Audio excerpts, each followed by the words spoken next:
خاندان بنو ان کے خاندان انصار کے لوگ آئے ہوں یا پھر کیا نام بنو خاندان قریش کے لوگ آئے ہوں، تو یہاں ترک قوم نے ان کو گوشت کاٹنے کے لیے نہیں بلایا تھا.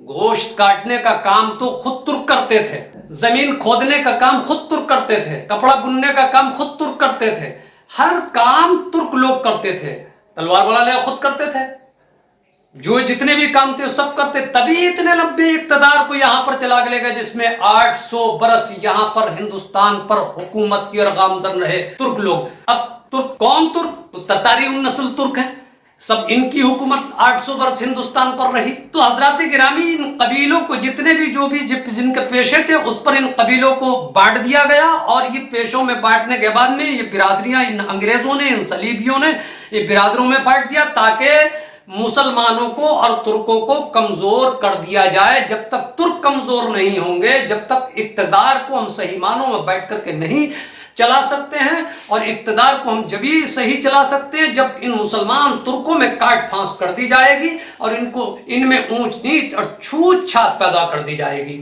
دوسری چیز ہمارے قریب میں ہی ایک سیف خان سرائے ہے، جو کہ شیخ سیف خان جن کا نام تھا وہ سید سالار مسعود غازی رحمۃ اللہ تعالی علیہ کے سگے چچا تھے، اور سید سالار مسعود غازی رحمۃ اللہ تعالی کے والد محترم ساہو سالار رحمۃ اللہ تعالی علیہ ان کے شیخ سیف خان ان کے سگے بھائی تھے.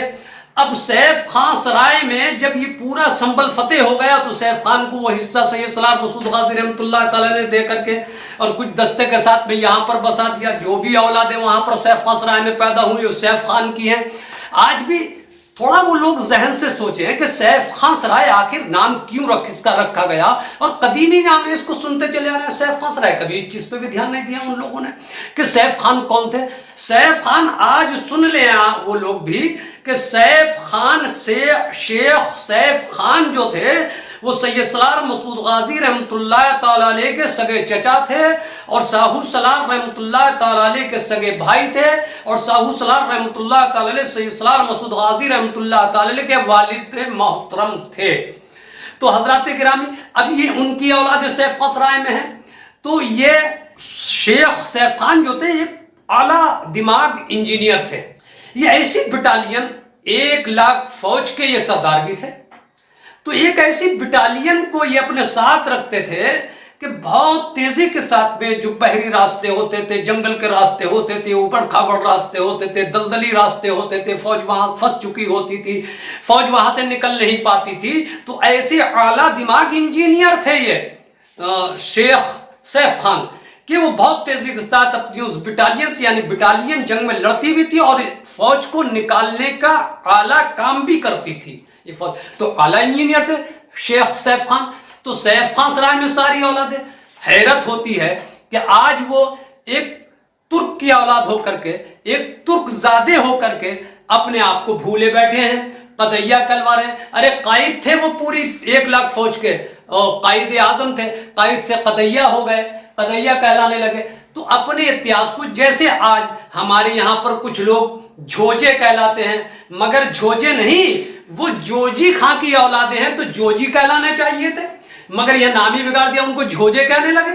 جھوجے نہیں. جیسے ابھی ہمارے دیپ اسرائے میں کچھ پوری دیپ اسرائے ہمارے ترکوں کی ہے، تو ترکی زبان میں وہاں پر جو علماء ہوتے تھے، پڑھے لکھے لوگ ہوتے تھے، تو عزت باوقار جو لوگ ہوتے تھے تو ان کو عزت کے ساتھ خوجہ کہا جاتا تھا. تو اب یہاں آنے کے بعد میں یہاں پر ان کو خوجہ کہا جا رہا ہے. تو حضرات گرامی دوسرے ہمارے ترک یہاں پر جو سنبھل کے اطراف میں جو دیہاتوں میں رہتے ہیں وہ بوبنا ترک کہلاتے تھے، آج بھی وہ بوبنا ترک کہلاتے ہیں. مگر یہ سیف خان کی اولادیں جو سید سالار مسعود غازی رحمۃ اللہ تعالی علیہ کے سگے چچا کی اولاد ہیں، وہ اپنے آپ کو آج تعجب یہ ہوتا ہے کہ وہ رائن کہلوانے کے لیے جا رہے ہیں، رائن کہلوا رہے ہیں. جا کر کے ہم رائن ہیں. ارے بھائی اپنی تاریخ کو اٹھا کر کے پڑھتے ہیں، اپنی تاریخ دیکھتے.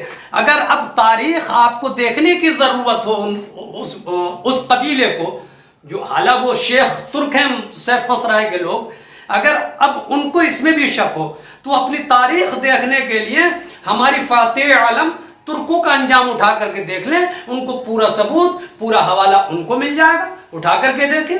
اچھا ان کے ترک ہونے سے سیف خان سرائے والے جو قبیلہ کے لوگ ہیں قبیلے کے، کبھی بھی دیپا سرائے والوں نے ترکوں نے کبھی جو آج تک ترک کہلاتے کبھی بھی انہوں نے انکار نہیں کیا کہ ہم سیف خان سرائے والوں کو ترک ہونے کا انکار کیا ہو، کبھی کوئی انکار نہیں کیا، ترک بتاتے ہی رہے اور اونچی ذات میں آتے ہیں اور ان کا ریزرویشن ہے بھی نہیں۔ دوسری چیز یہ کہ میں نے اب سے پہلے ایک بہت پرانے ایک آدمی تھے، ان کا ایک رجسٹر تھا نکاح کا رجسٹر، نکاح پڑھاتے تھے، ان کے رجسٹر میں نہ قضیہ لکھا ہوا نہ شیخ عربی، ان کے رجسٹر میں صرف شیخ فلا لکھا ہوا ہے، آج سے پہلے ان کے رجسٹروں میں، وہ بھی ہم نے دیکھا ہے، اسی کو اٹھا کر دیکھ لیں شیخ کہلاتے ہیں۔ اور شیخ کہلانے والی جو قوم ہے وہ ترکوں کی ہے۔ وما علینا الا البلاغ وآخر دعوانا الحمد للہ رب العالمین۔ السلام علیکم ورحمۃ اللہ وبرکاتہ۔